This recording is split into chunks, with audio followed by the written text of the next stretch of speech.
Let us now imagine the world as it was 2 million years ago. A world in which humans, the same beings who today harness atomic energy, build cities, travel into space, and send machines to Mars, had not yet even mastered fire. Their greatest achievement was a sharp-edged stone held in the bare hand, and each new day survived was a victory over the forces of nature. In this world lived the first cautious representatives of the genus Homo, such as Homo habilis and Homo erectus. They did not dominate the African landscape. On the contrary, they were merely one among many inhabitants of a vibrant yet brutally merciless biosphere. Their daily existence revolved around simple survival, around avoiding those who, over millions of years of evolution, had perfected the art of hunting. One of the most dangerous predators of this period was Dinophelis, a medium-sized, highly specialized cat whose near-silent presence and efficiency made it one of the greatest threats to our ancestors. Unlike lions, which loudly announced their dominance over a territory, Dinophelis operated in deadly silence. It was almost invisible, and its attacks were swift, precise, and unavoidably fatal.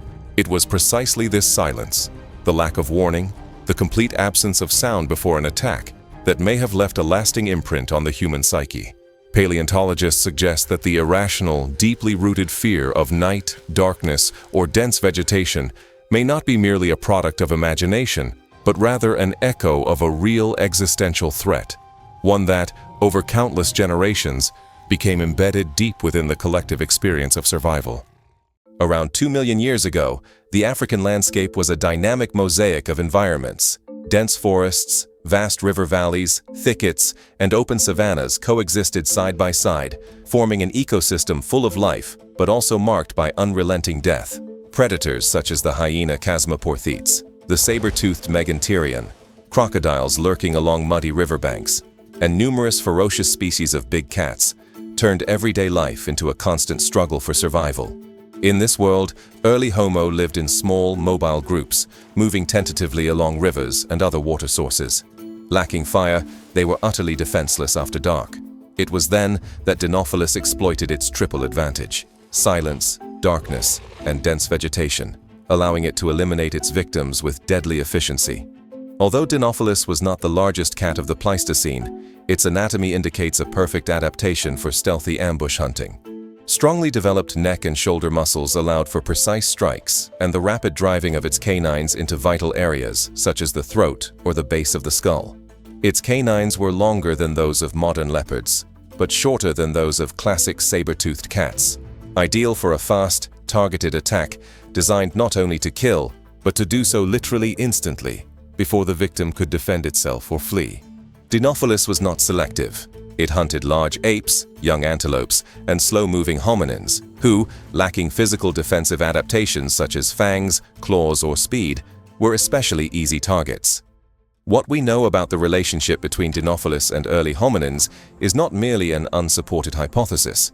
Hard archaeological evidence comes from caves in southern Africa, such as Sterkfontein and Swartkrans. Skulls of Australopithecus and early Homo erectus found their bare puncture marks whose spacing and depth almost perfectly match the dentition of Dinophelis, or the closely related Megantereon. These punctures are located in areas characteristic of modern predators: the back of the skull, the neck region, and the base of the skull, exactly where, for example, leopards attack to instantly incapacitate their prey. In many cases, these marks do not indicate scavenging, but a complete predatory sequence. The victim was hunted in the open, dragged into a cave or another sheltered place, partially eaten and abandoned, exactly as modern leopards do. Additionally, hominin bones often bear characteristic microdamage, shallow, sharp, tiny parallel scratches caused not by stone tools, but by predator teeth. Such damage is typical of big cats that hold their prey while systematically suffocating it. The location of these finds leaves little scientific doubt as well.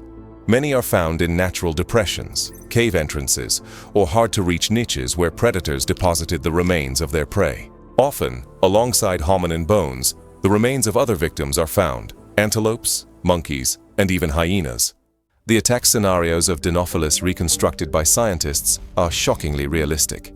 Imagine a group of early Homo stopping near a steep rocky outcrop at dawn. The long night has passed in tension. As the first individuals move toward water or go in search of fruit, Dinophelis, hidden on a rocky ledge, silently watches. A single moment of inattention is enough. One member of the group strays away, bends down to pick something up, and in that instant, the cat leaps from several meters above. It strikes the back with a paw, grips the neck, and drives its canines into the base of the skull. Death comes instantly. Night attacks were also likely. When a small group of hominins slept without fire and without any protection, the predator could silently drag away a child or a young adult. Evidence of such events can be seen on the skulls of Australopithecus children, puncture marks matching feline dentition, and a lack of other physical injuries that would suggest an attempt to escape. You may wonder why Dinofelis eventually went extinct, despite being so well adapted. Its disappearance from the African landscape coincided with the rapid expansion of Homo erectus.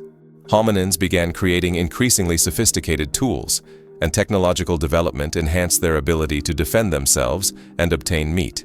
Their greatest weapon also appeared: fire. At the same time, the climate was changing. Dense vegetation gave way to sparse, open savanna. An ambush predator like Dinofelis lost its critical advantage. Its ecological niche shrank, while competition increased, both from other predators and from increasingly capable, organized hominins. It was not physical strength that defeated Dinofelis, but intelligence, cooperation, and adaptability, traits that ultimately made modern humans the dominant form of life.